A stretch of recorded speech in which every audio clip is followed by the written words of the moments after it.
So when you first get your snack boxes, you're going to come just like this. It's going to be this big old box. Look kind of crazy, like you don't know what to do, and it does not come with instructions. So it took me a second to figure this out, but once you get it, it's pretty easy. Alright, so look, this is the top where it says your snack box. This is the bottom, okay? And then you have these creases and these folds. Alright, so this is really simple. You start at the bottom. You're going to fold it up on the first fold. Then there's another fold. Fold it down. You want to make sure this deposit coin thing is on the top, facing up. Alright? These ones, there's folds on these little lips right here. Just fold those down, because those are going to go under. Just fold it down and under. Like that. Okay? Then, you have these flaps on the side here. And all I do with those, I just take them. They have these little, I guess, slits right here. And what you do, just put the slits together. Kind of holds it. I really don't think it matters how you put the slits together. And then you have these flaps on the side. They have creases as well. Fold it over. Fold it down. It'll snap in. Same thing on the other side. Fold it over. Fold it down. It'll snap in. Alright. Box it together. You have inside of here, this is where your coin box is going to go. Alright. Then the top part, you kind of just push that out. And it comes up like this. And you just push it in the back, like so. That's it. So that's that setup. That's pretty easy to set up. Now I'm going to show you the coin box and how you put that together. Alright, so when you buy your coin boxes, you're going to be able to get them one of two sizes, small and large. I'm just going to show you the large. Take my advice, don't even get the small ones. They are useless. Alright, these large ones, honestly, ain't even enough room half of the time because they get filled up pretty quickly. But anyway, they're going to come like this. Alright, these have creases also if you want to just like pre-fold the creases. Alright, so look, this is the coin slot, the biggest square. You take them out the side slots, take these little pieces of wood out of there. So this is the easiest way to do it, guys. Fold up the front lip, and then fold it in. Fold up the back part. Fold the two sides in as well. You take these side panels and just fold them over. And then they kind of just snap in like that. Same thing on this side. Fold it over. And they just snap in just like that. Take these flaps right here. Turn them in. And you just fold this down. Well, you want to take these little punched holes out too. And this part of the lip goes inside the box.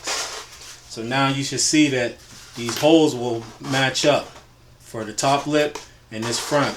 They'll match up. Alright. And then here's the box, the coin box. These do get filled up pretty quick, like I said. So anyway, this hole is going to have to line up with these holes. So look, there's a hole in the bottom to match that hole in the bottom, and a hole in the front to match this hole in the front. Just take it. I don't know if you can see that, but there's the back part in here. You just kind of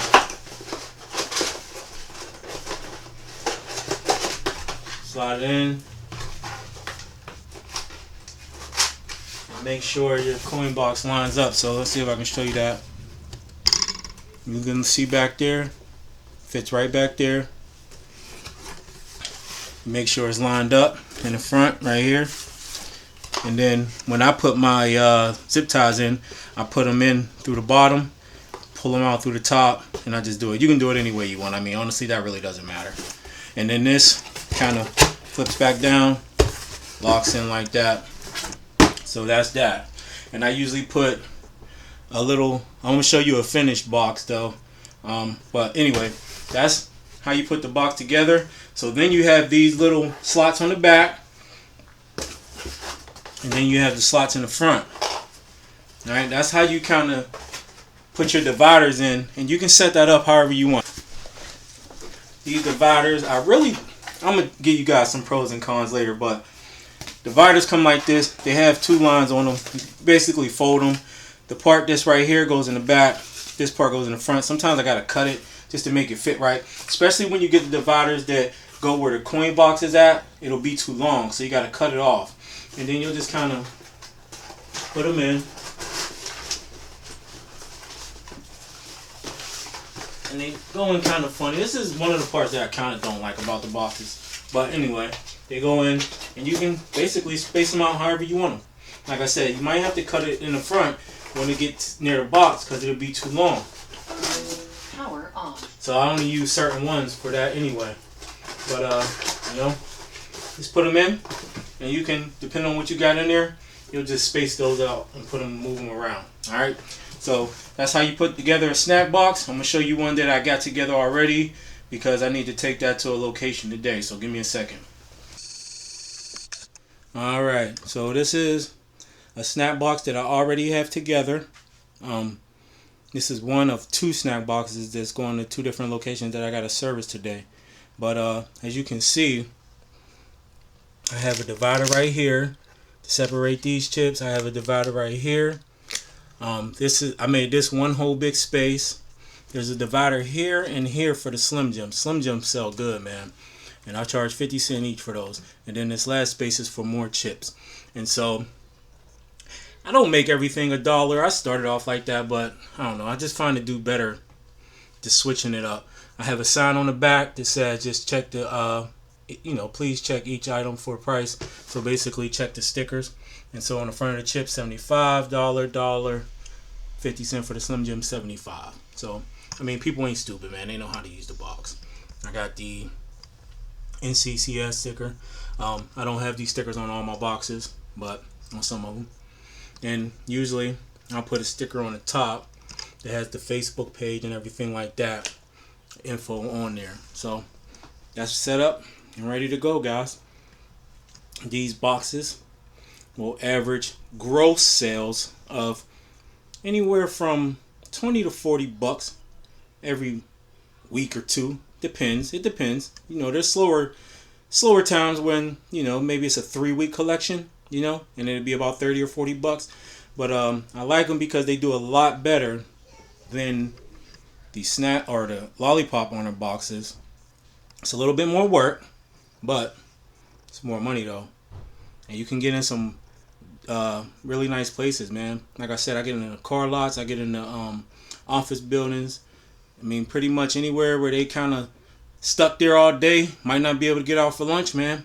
And this is a nice, convenient option for them, you know. So that's how you put together a snack box, guys. That's what one might look like when you finish putting it together. And you can, you know, play around with it yourself. So I hope you enjoyed this video. If you can, do me a favor, hit that like and subscribe button, and I'll be uploading some more videos about these snack boxes for you guys. If you got any questions, drop them down in the comments below. This is Eddie, Easy Business. Alright guys, I just wanted to add this real quick. This is from a box from a new location I got out of car. Well, it's not a new location. It's actually a location I had a lollipop box at. And I asked them and they said it was okay to put the snack on a box in there. I had this at the location for 10 days. It is empty. So I am anxious to see how much money is in the empty box. Well, it's one Slim Jim left. So I'm going to add this real quick.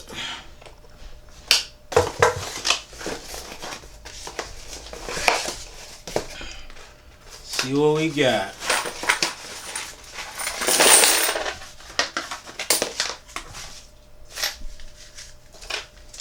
I got a 10 in there. Rows of ones.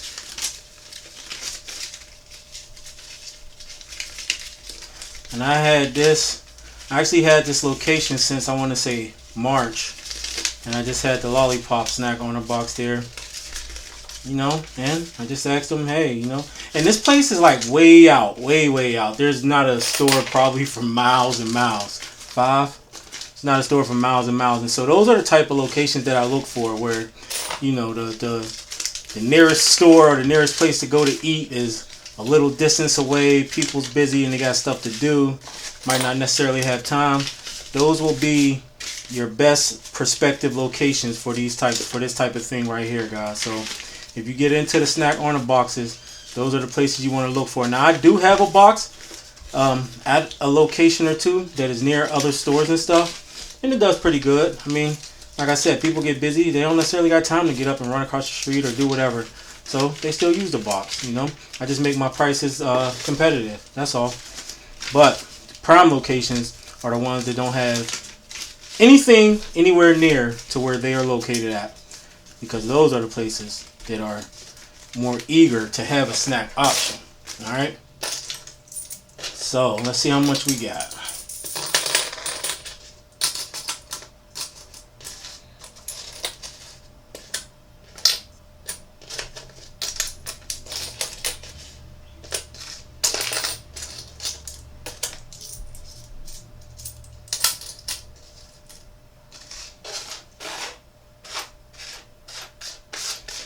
Alright, we got 10, 15, 16, 17, 18, 19, 20, 1, 2, 4, 5, 6, 7, 8, 9, 30, 1, 2, 3, 4, 5, 6, 7, 8, 9, 40, $40, 75, 6, 7, 8, $40, 78 cents from an empty box. Got a Slim Jim left, like I said. There was probably about maybe about $20 worth of product in there. So I pretty much kind of doubled my money on that in 10 days. So one box, 10 days, double my money, guys. Not saying it's going to be need to be serviced every 10 days, but it's a pretty big car dealership, and it's summertime, so it's probably going to need to be served about every week or two. So that's fine with me. If I can double my money every 7 to 10 days, I'm happy with that.